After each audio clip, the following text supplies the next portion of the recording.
Well, greetings and welcome to the 86th Worldwide Radio Operators Foundation webinar. My name is Mark Beckwith, N50T, and I am your host. These monthly webinars are brought to you free of charge by the WWROF as a service to the amateur radio sport community. Today's webinar will follow an unusual format. Usually, we offer a presentation on a popular topic by a notable speaker, and we follow it with a question and answer period at the end. But this time, the format is Q&A from the very beginning. It came about when WWROF board member Randy Thompson, K5ZD, remarked about how the open Q&A times at Contest University seemed to be so popular, and it seemed like they could go on for hours and hours. Well, we wondered what it would be like to offer a session like this in our webinar format. So here we are. Thanks, Mark. So anyway, good evening, everyone. Thanks for joining. As Mark said, I did a Q&A session at Contest University this year that I was really blown away by the types of questions and the interest that people showed. And so I just had this idea, let's see if we could do this virtually online and see how it went. So I'm able to see all the people who are in the meeting, and so if you want to have a question and you want to have us do some, open your microphone, just raise your hand. There's a little symbol on the control panel that where you can ask, you can raise your hand, and we'll get to you. Or if you'd prefer, you're welcome to just type your questions in, and we'll see them come up and we'll get to them as we can. Now, a couple of guys rubber clocked this event, and they sent their questions by email. So while all of you are kind of getting oriented and we're waiting for everybody to come online and settle in, I'll go ahead and start with one of the questions that we got online. This was from Tom, N9NC. And he says, you recently operated V47T for 44 hours in the CQ Worldwide sideband. What and when did you eat just before and during the contest? Any special foods to avoid drowsiness or stay awake? And did you use coffee? So my answer to these is kind of backwards. I'm not a coffee drinker, never have been. At most, I'll have a couple of sodas, and I try not to take them until the second evening when I need a little bit of a pick-me-up. I haven't really discovered any foods that are great at avoiding drowsiness. Or helping me stay awake. You're gonna get tired no matter what. And at V47, it was a little different than normal, say for operating from home, because on the top of a mountain that it took a four-wheel drive vehicle to get to, I had a small refrigerator and a small microwave. So there wasn't a lot of options, and I was by myself, so nobody to cook. So pretty much I went with just cereal and peanut butter and jelly sandwiches, and then after the contest I had some Chef Boyardee kind of stuff. So that shows how crude it was. So I really didn't eat a lot because in the contest I was talking most of the time. But some of the foods I like to have during contests are bananas, and I also had some apple juice. I find that's pretty good for a phone contest. So not sure if that's the perfect answer to that question, but for me that's kind of what works. Eating less is usually better than eating too much, because eating too much definitely makes you feel a little bit tired. So I see Mike's, we don't have call signs unless you typed it into the name thing for yourself. So Mike Smith, I'm going to unmute your microphone and have at it.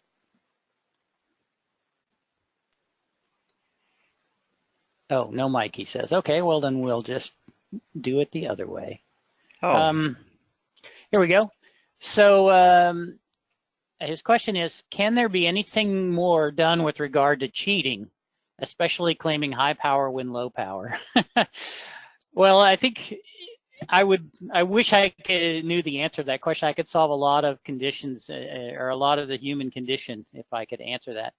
But I spent a lot of time looking at this and thinking about it when I was director of the CQ Worldwide for a few years.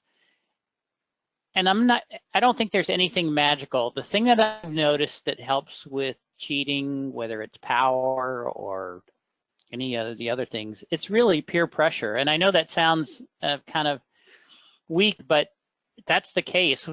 people who are doing this people who cheat are doing it often because they're trying to gain some prestige or esteem or so on, and it might work for a little while, but eventually people will figure out, hey, that guy runs high power, that guy cheats, that guy rubber clocks, that guy does whatever, and people just stop paying attention to them or don't think as highly of them. And I think what's important is when you know people are doing something wrong and you know them, is that you make them aware that you disapprove. It doesn't have to be real confrontational, but you can certainly find a way to mention it to somebody, like, hey, I noticed this, or ask them, hey, I'm seeing this kind of thing, can you tell me how you're doing it, that kind of stuff. I think one of the best approaches, actually, if you think back in the US in contesting, there was a lot of high power back in the 60s and 70s, a lot.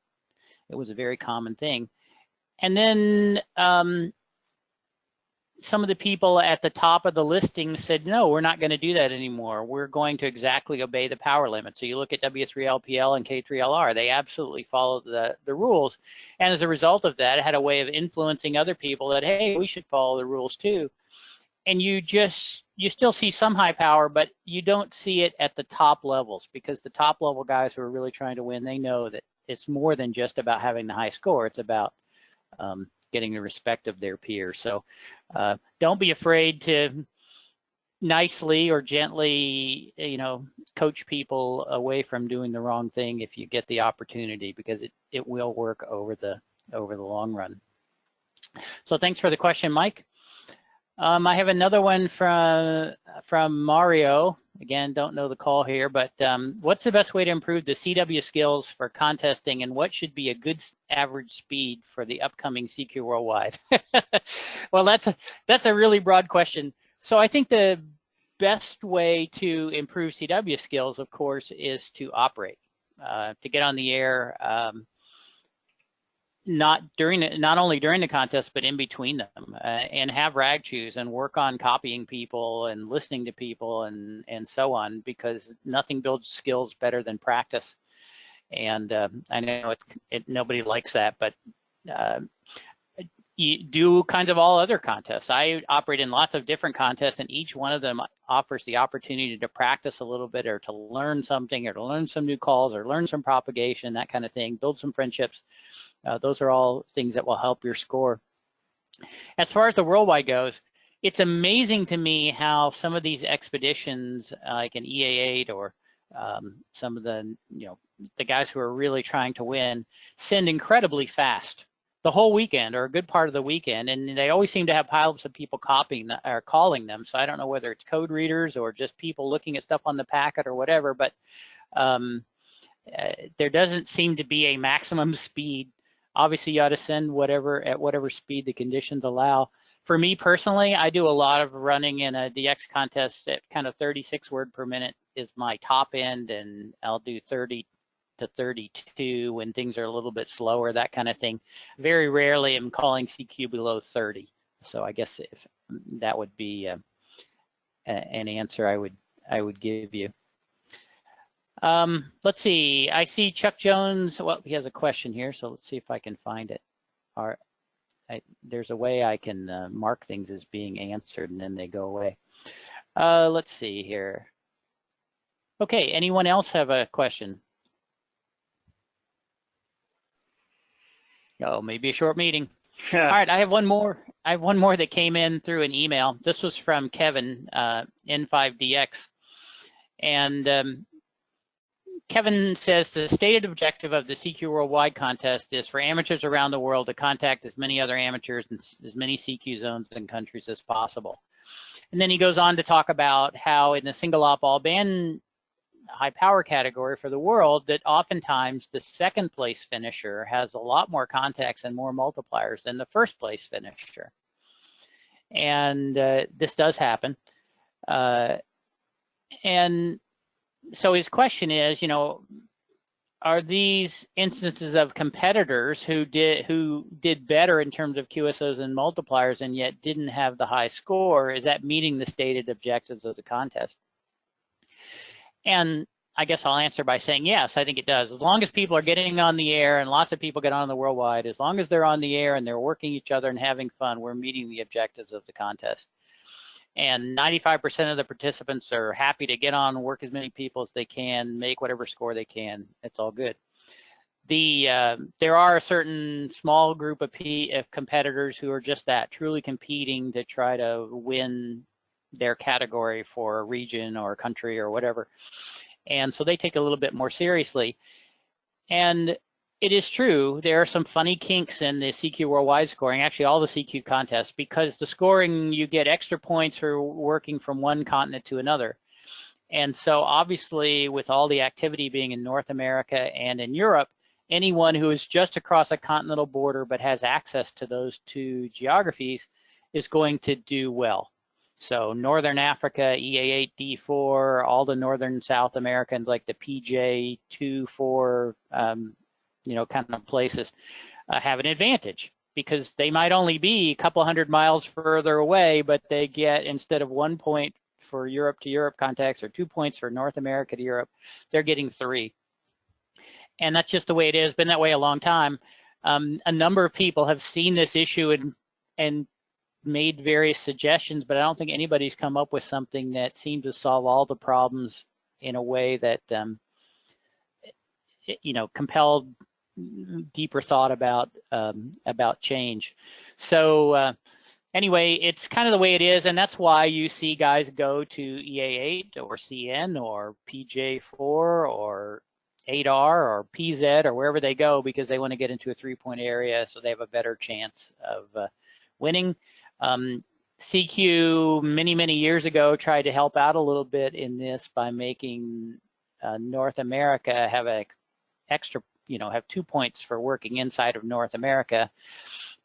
So this really helps the guys in the Caribbean at least have a chance, but there's still that extra point difference, and over the course of a weekend, 1,000 contacts or something may not be able to make up for that.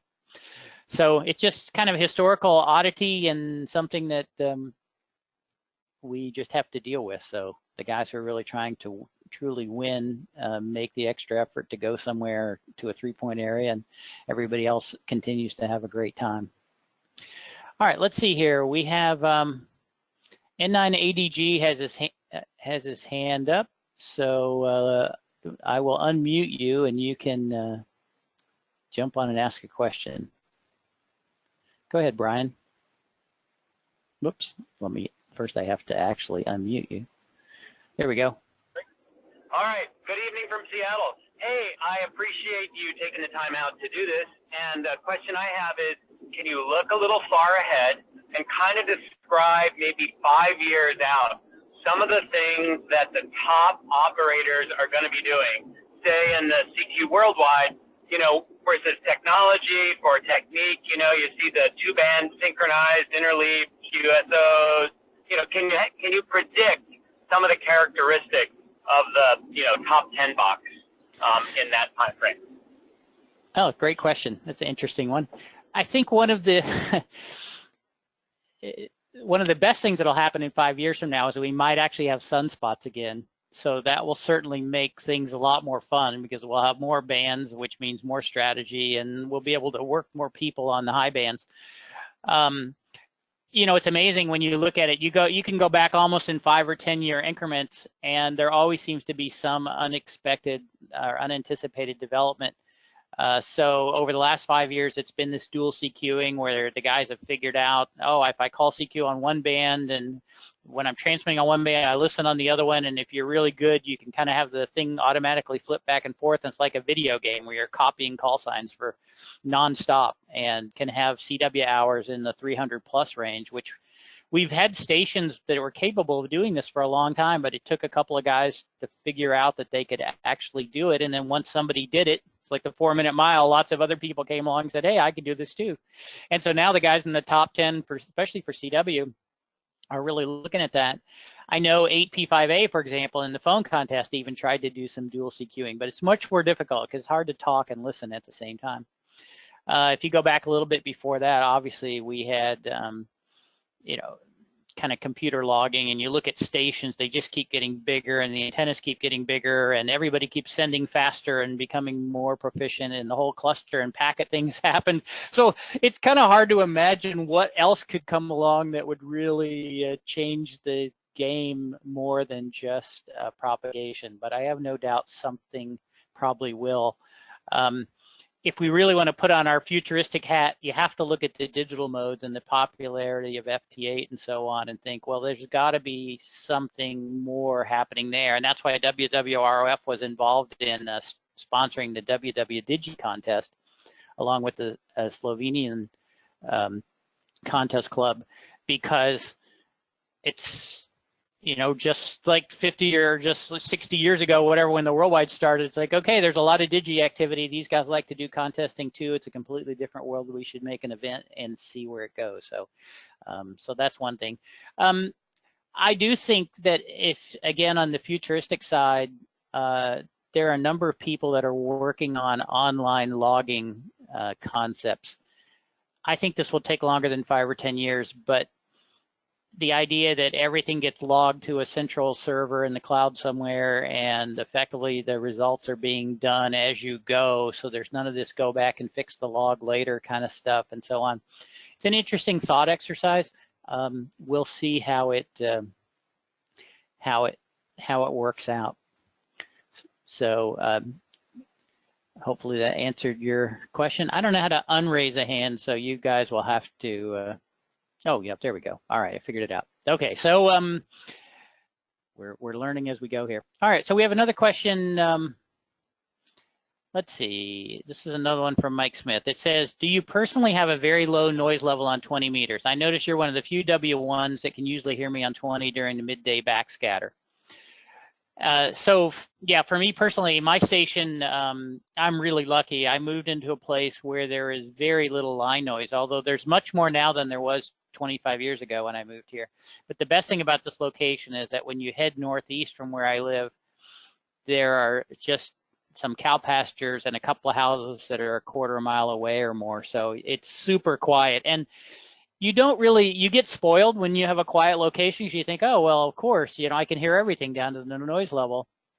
But when I go visit other stations, you realize not everybody is that fortunate. And it's amazing how even the smallest amount of noise can just scrape a whole layer of signals away. So here in New England, again, I can just speak for myself, we work a lot of Europeans who are not loud, like right down at the noise level. And so we already have a big advantage of being able to work those weak guys, and then having a low noise level helps a lot as well. So it's a, so yes, if you have an option of what to look for, obviously you want to be on a hill or next to an ocean, but the next thing you want out of a location is quiet, because hearing is, it's amazing the QSOs you can make with ESP guys if you can hear them. All right, so here's a question from Joe W9ET. Let's see, it scrolled off my screen here. Our club, W9ET, is primarily trying to get newbies to try contesting. And once they do, something like 75% love it and continue. But it's terribly tough to get anyone to try. Suggestions on how to get someone to ever try at all. You know, I'm not sure I may be the right guy to ask that. You have to try to figure out why people don't like it or don't want to try something. I have a daughter who hates to try anything new. And most of the time, it's just a fear of the unknown or the uncomfortableness of, well, what if I do something wrong? Or, you know, maybe I won't be very good at it or whatever. There's a million things, and this is kind of a normal human reaction to anything new. There's a lot of things that, you know, you can use as excuses for not wanting to do something. And so I think it's important when you're working with people that you try to understand, maybe not ask them what they're afraid of, but try to get them to explain what their concerns are, or what they, you know, what they're worried about.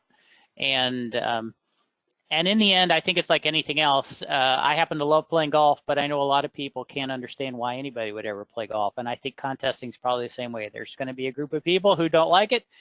Collect the people that you can, get them involved as best you can, and and move on. But I don't have any magic advice.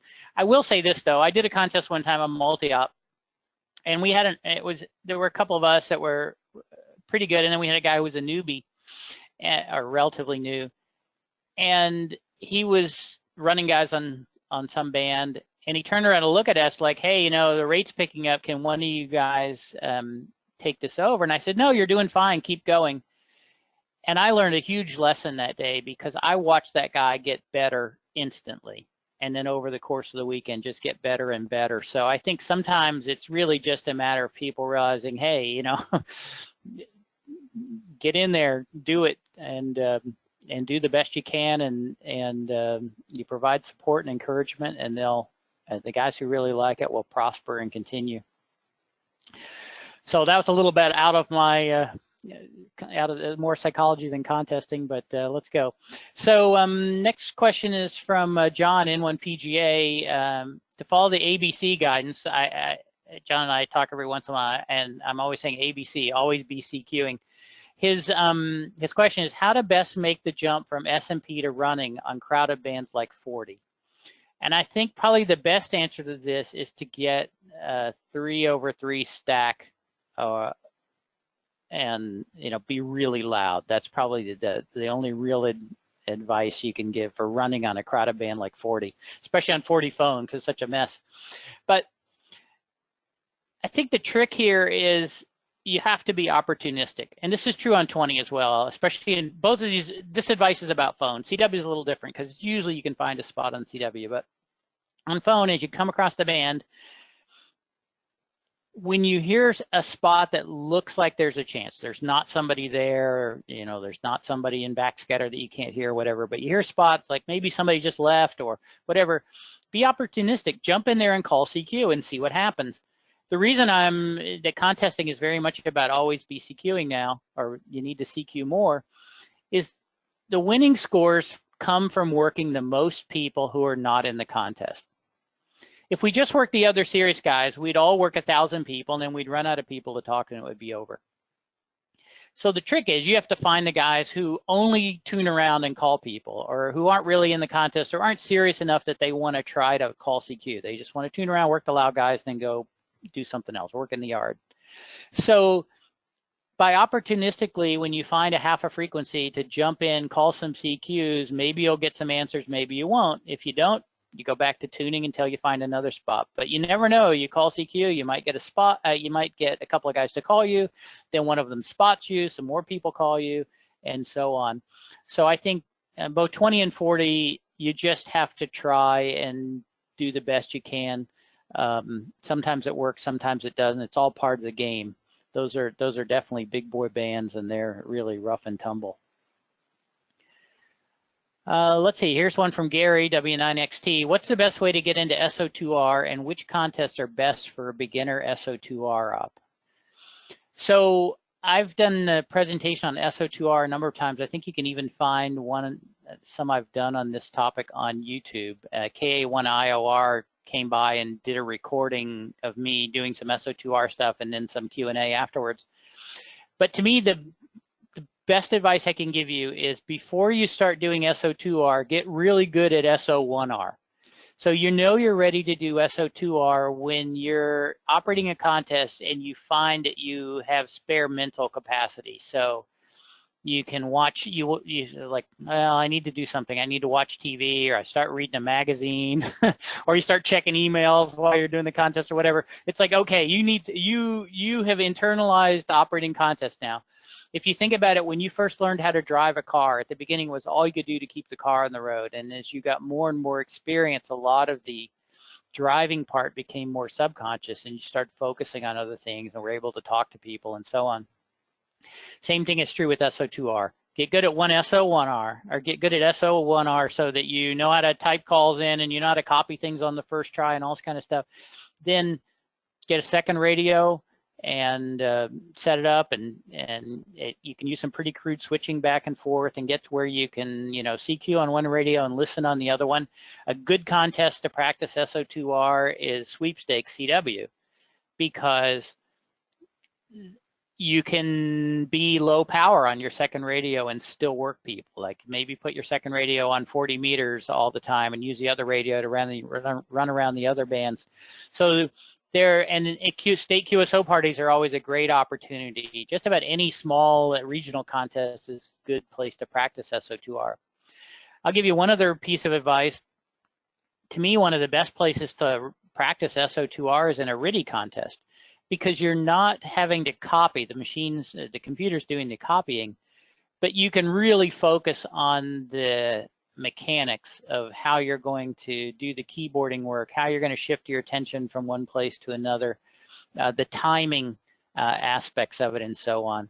So there's all kinds of opportunity, different ways you can get into SO2R, but I think it's very much one of these things where you just start and you try, and some people really like it and keep going, and some people find it kind of messes with their head and it's not fun and they quit. I did a classic entry in CQ Worldwide a few years ago, and when that category first started, and I remember when the contest was over, it's like, this was so awesome. I felt so in touch because I wasn't doing SO2R. I was like totally focused on run radio, and I had all these decisions to make, like, should I keep CQing here? Should I tune around some more and go somewhere else? So in many ways, it kind of took me back to the beginning and what made contesting great, which is it's a little bit of a hunting game, where with SO2R and all the stuff, you're really more in a shooting mode because you always know what band to be on, and you're always trying to work as many guys as you can, where when you just have one radio, you kind of have a different set of skills and things to think about. So both games will give you lots of enjoyment, but SO2R will definitely help your score, probably on the order of 10 to maybe even as much as 20% over the course of a weekend. All right, let's see. I've got another question from Mario here. DD7CW. And his question is, did the audio recordings ever help find cheaters in the CQ Worldwide?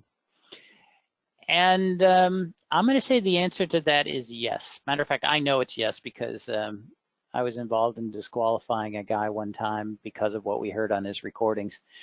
So it's not the perfect tool. And yes, it's kind of a pain to have to do the recordings and everything, but the best thing about recordings is they can also prove you're innocent. So it's not just a tool for finding cheating, it's also a tool you may want to use to say, well, here's what was going on. You can clearly see I was tuning around and I found this guy. But what the recordings can help us do is know what was going on. So the recordings are very useful when we're trying to check if multi-op stations have maybe 2 signals on the air at a time, or if they're changing bands a little early and then changing the time in their log. We also use the audio recordings to confirm people who are calling outside of their band. So for example, if a European calls somebody on 7215, that's clearly out of the Region 1 band. And so with the recordings, we can confirm that that happened and remove that QSO, and vice versa. If somebody from the US calls a European down on 7045, we can use the audio recordings to check for that. So the audio recordings from the participants are useful for kind of protecting yourself or defending yourself if there's ever a question. The general audio recordings we do of the whole bands are great when we have questions about what was going on. You see a lot of things in logs where you're like, I'm not really sure what happened here. Let's go listen to the recording and see if we can figure it out. So I hope that helped out a little bit. Let's see here. Okay, so another question from Mario DD7CW. What is your personal indicator that from the New England or from the Northeast that you know that 40 meters is open to Europe? This is going to sound like a kind of a smart answer, but it's because we can hear Europeans. Because if you think about it, the way the world turns, the Europeans are all on 40 working each other or working Asia or whatever at well before our sunset. So when we go up to 40 meters, we can hear the Europeans there. And generally, if they're stronger than a certain amount, then I know I have a chance to be able to get some answers. So I'm not sure if that was fully kind of the depth of whatever you were trying to ask, so you can ask again, but it's really pretty simple. A lot of contesting, you kind of have a plan from understanding propagation and so on in advance, but really it comes down to your ability to kind of grasp what is happening as you're going along. For example, oftentimes in the morning as the band is opening to the east, 20 will open and it's really good, but the MUF is going almost straight up, so you only have about an hour on 20 before 15 starts to open. And so part of the game is starting to recognize what is that sound that 20 meters has that tells you 15 is probably open. It's because there's either the signals get a little more hollow, maybe the band gets a little less crowded because a lot of people leave. Maybe you start working some deeper stuff. So from here that some UA9s call in. Those are usually good signs to me. It's like, hey, I better go check 15 and see if something is happening up there. So that's the kind of stuff that you gain with the experience about operating from a place. And sometimes, and this is a great thing about operating from multi-ops, because you get the chance to maybe listen around on the second radio and you can kind of hear what the band sounds like. The off bands, the ones that are not the most active, you can kind of hear what they sound like as things go along. So with that, let's see, Brian, you've got your hand up again. Let's turn you on. Let's see here. Okay, there you go, Brian. Okay, thanks. Say, the most population of any licensed class in the U.S. are technicians. How do we get more of those folks to discover contesting? Well, I think, again, sunspots will do more than anything, because the biggest part of the phone band that they have available is on 10 meters. And we know that when there were lots of sunspots, you wanted to be between 28,300 and 28,500 if you were going to work people, because there were lots of guys there. But other than that, I'm real interested in seeing some of the, some of the ARL is certainly trying to push the FCC to maybe give a little bit more space on some of the bands to the technician licenses, or maybe some more digital, that kind of thing. So some of this may happen, or, as the regulations get changed. But for now, as far as HF contesting goes, 10 meters is kind of our secret weapon. So the 10-meter contest would be one place. VHF contests are another. It's quite an active VHF community, and especially a lot of FT8 activity now and so on. So it's possible to work people on FT8 meteor scatter that you could never work before. So those are opportunities. But probably more than anything, it's exposure. How do we get technician or people not interested in contesting aware of it? Even to know what it is, why it's fun. I think many of us can look back and go, what made us excited about contesting? Because we realized you could work a lot of people in a short period of time and fill up your logbook, which meant you could get QSL cards, which meant you could get awards. And so it's kind of that. It's like, all right, let's make it fun. And I think one of the things that hurts contesting a little bit is because people who don't have a station, or especially new people in technician class license, whatever, number one, they don't know what they don't know, so they may not know about contesting at all, or they may not have much of a station because they bought a low-cost HT and they could talk to a few people. So some of this is you've got to bring people to where they can get a chance to sit at a big station, or sit at a station that's got some loudness, so that they can get some of that thrill of having people call them, or calling through a pileup and working some cool stuff. So don't ever underestimate that. Okay, let's see here. I've got another one from Mike VE9AA, and do you think SSB skimmer RBN will ever be a reality? One of the really great imbalances in DX contesting today is that on CW, if you call CQ and send your call twice, you're spotted. And so you don't have to have much of a frequency or even much of a signal, and you can get spotted and all the multi-ops will come find you. Where on sideband, it's a completely different world. You could be the rarest guy in the contest, And if you're not loud and nobody hears you, you can call CQ for an hour, nobody answers, and nobody knows you exist, nobody spots you, nothing happens, you quit. So, you know, if we could, this is probably one of the main arguments for why people say we should allow self-spotting, is to kind of equalize sideband and CW. But anyway, I digress. What is a sideband skimmer? What would it take? It needs the ability to understand voices, and ideally, you know, if we think about it like RBN, it needs to be able to process 100 kilohertz or more and figure out the voices and all of that. I have no doubt that technology will eventually happen. My Alexa does a great job of understanding me, even when I mumble. And so you think, all right, so definitely we have the ability to handle speech. Now we just have to be able to digitize that waveform over a band. Oh, wait, we have SDRs to do that. So now it's just a simple matter of programming to kind of put those two things together. And I think it will eventually happen. And maybe this goes back to the original question about what's 5 years from now. This may be a thing that's 5 to 10 years from now that completely changes the game. But it would it would be fascinating to see how that works and what kind of technology and computer programming it would take. All right, Guy Lemieux, let's see, I have a question from you. I'm going to unmute you and invite you in. Whoops. You may have, let's see, sorry, I may have, there we go. Okay, hello, Randy. Hi. It's VE2BWL. Hi. Hi, do you use touch typing? And if so, how much would it improve your rate? And second question, a bit related to that, is there a technique to stack calls in your mind or whatever? All right, those are two really good questions. Thanks. So it's funny, I don't consider myself a touch typist because I can type a few things, but then I have to look at the keys because I don't always get my fingers back into the right place, or sometimes I'll type really fast and I'll look down and it's nothing but gibberish. But one thing I've done because of contesting is I've typed 6-character or 8-character groups for as long as I can remember. So I'm really good at typing call signs.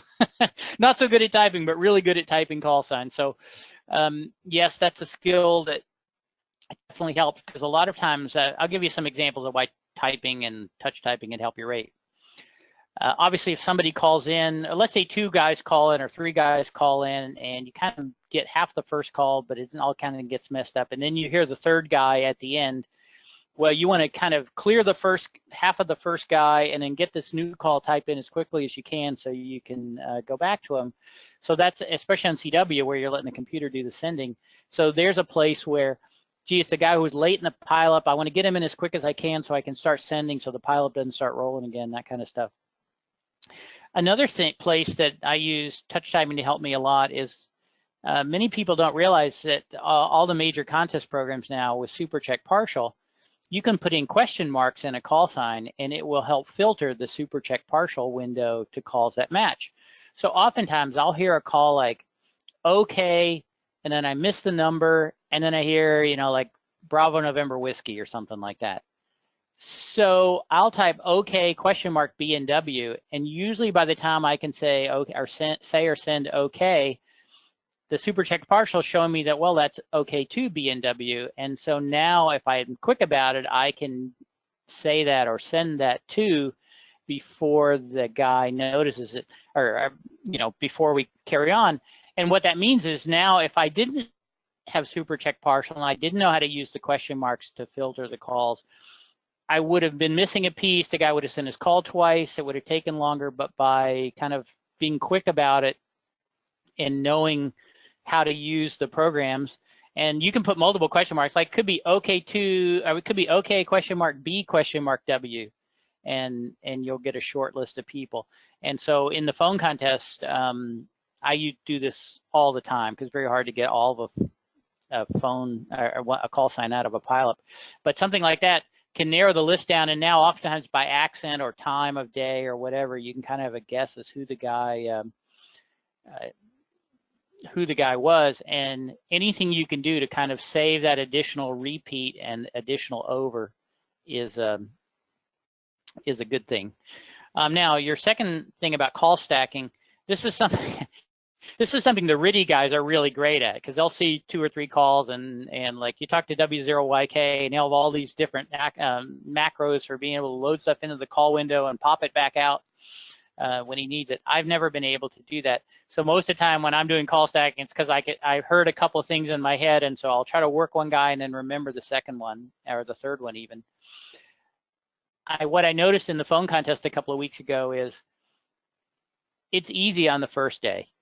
You can get a call plus a little bit of another one. So you finish the first guy, go back to the half of the second, get him to say stuff, but boy, on Sunday when you're tired, it just gets harder and harder even to copy one call, much less any of the other ones. Or sometimes what'll happen when I'm tired is I'll work the first guy and I'll be sitting there going, I know there was another call and I know I heard what it was, but I can't remember what it is now. So that's a place where some type of call stacking would be good. So most of the programs do support a call stacking window. So again, in the touch typing category, if you could figure, do some practicing to load stuff into that call stack window and then learn how to pop the calls back off and into the logging window, you might find it really helpful. But I would say it's very rare. It's really only in super high rate situations does that really seem to pay off a lot. Otherwise, it may not be a skill that you use that often, but certainly a good one to have. Guy, I'm going to unmute you again here.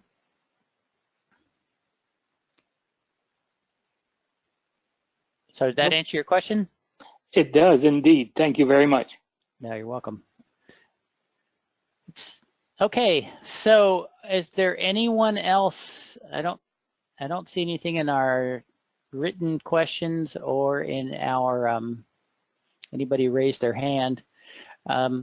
Just something else I was thinking about coming into this webinar that's kind of top of mind. When I was doing the Worldwide from V47T a couple of weeks ago, one of the things I really noticed was the value of having good, crisp audio. It was amazing. There were guys who would not be very loud, but when they called in, you could understand what they said. It just had that, a little bit of compression and some presence, and it was really sharp, and they just cut right through. And then there would be other guys who would be loud or not loud, either one, but they would be a little fuzzy or hollow or not very punchy. And it was sometimes very difficult to understand what they were saying. And I think this is partly just a function of sideband, but so I can't recommend enough spending some time, work with somebody who's listening to you and can coach you through, using the equalizer in your radio or whatever. Get the audio settings tweaked up to where you sound really crisp and good. It might be a matter of trying different microphones, but this can make a huge difference in your phone success.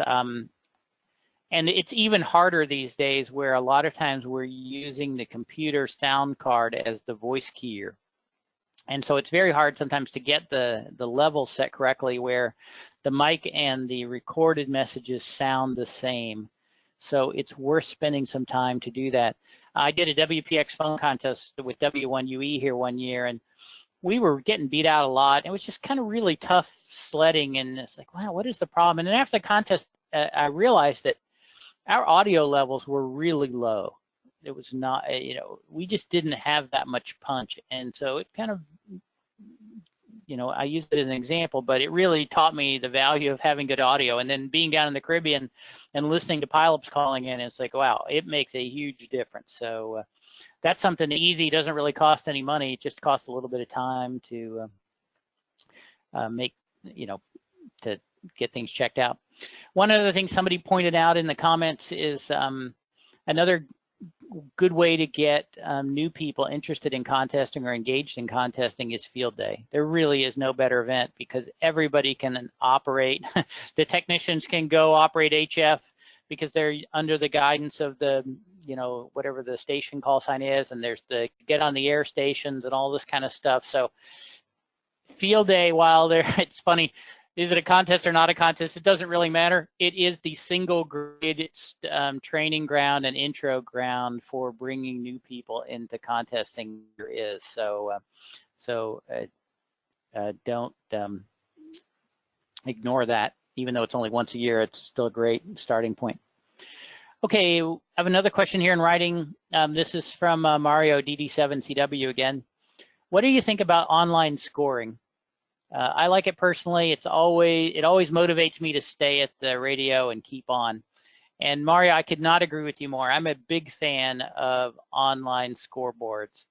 And I've been using them for quite a while. And all the major loggers now, N1MM, RightLog, I don't know, some of the other ones, all have a way that if you've got an internet connection to your computer, as you're operating contests and logging and so on, every 2, 5, 10 minutes, they'll send your score to the online scoreboard, and then it shows up stack ranked on a web page. And for me, especially when I'm doing a part-time effort, it's really valuable, because what'll happen is I kind of race along, operate as hard as I can, maybe catch somebody. I see a guy that I'm chasing or who's chasing me, and then I go away for a couple hours, and when I come back, of course, he's moved way ahead of me, but then somebody else is close. And so with the online scoreboard, it keeps me engaged, and I'm like, oh, I'm going to go catch this guy. I'm going to see if I can catch this guy. Let's see if I can, you know, stay ahead of this other guy. And I have many contests. I found myself operating many hours more than I originally had planned, just because I get into the scoreboard and chasing and racing somebody else. So a word about scoreboards. There are two main ones. There's cqcontest.net and there's contestonlinescores.com. cqcontest.net is a Russian guy, and then Contest Online Scores is Victor VA2WA. Bruce, WA7BNM, the guy who runs 3830 and does a lot of other great web work for contesting, he built a site where you can send your scores to his site. It's like the score forwarder. I can't remember exactly what the URL is, but when you send your scores to his site, they automatically get sent to Contest Online Scores and cqcontest.net. So now you don't have to pick one scoreboard or the other. You can just send the stuff to Bruce and then watch whichever one you want. And sometimes I'll end up watching both of them because they have different participation on each one. But absolutely a great tool for increasing the enjoyment, especially in these low sunspot periods where you end up with a lot of kind of dead time or whatever. It's great to be able to kind of have somebody to chase after. I think we all can, we all understand it's way better to have a competitor you can see and chase than to kind of be working against your own mind. That said, there are a lot of contesters, old school guys who, not old guys, but old school people who really like the isolation. They like this idea that you go into your cave and you do the contest and then you find out how you did after it was over, and that's perfectly fine. Just don't watch the scoreboard. All right, our queue is cleared out again. So thank you all very much for joining, and especially those of you who got over your shyness to ask a question. And hopefully you found some of this helpful, and maybe we'll do this again. By all means, if you like this, please tell Mark, N50T, and we can either do it solo like this, or we could even get a group of guys, 2 or 3 guys together, or on a particular mode, topic, or particular contest, something like that, and make it more more interactive with more people. So let us know what you think about this. This is definitely an experiment. So Mark, with that, I'll turn it back to you. Very good, Randy. Thank you. You know, I think we will figure out a way to survey all the people who are listening now, the people who registered, and people on the email lists, and see if that idea can take off, because I like the idea, and we'll talk more about that as we go along. Well, that wraps up today's webinar. Thank you all for attending, and thank you, Randy, for hosting such an excellent interactive session. As always, a recording of this webinar will be posted to the web. We should have that up in a day or two, and we will post a link to it. As a reminder, the next monthly webinar will be all about the new IARU Region 2 Youth on the Air 2020 Camp pilot project. The Worldwide Radio Operators Foundation is supporting this fantastic idea, and you should too. More information on that will follow on the internet, so watch for it there. As always, these monthly webinars are brought to the greater amateur radio sport community free of charge by the Worldwide Radio Operators Foundation, dedicated to improving the skills of amateur radio operators around the world, utilizing education, competition, advancement of technology and scientific research, promoting international friendship and goodwill, and preparing them to better serve society in terms of communication need. Thank you again for joining us. I'm your host, Mark Beckwith, N50T, wishing you good night on behalf of the Worldwide Radio Operators Foundation. Good night, everybody.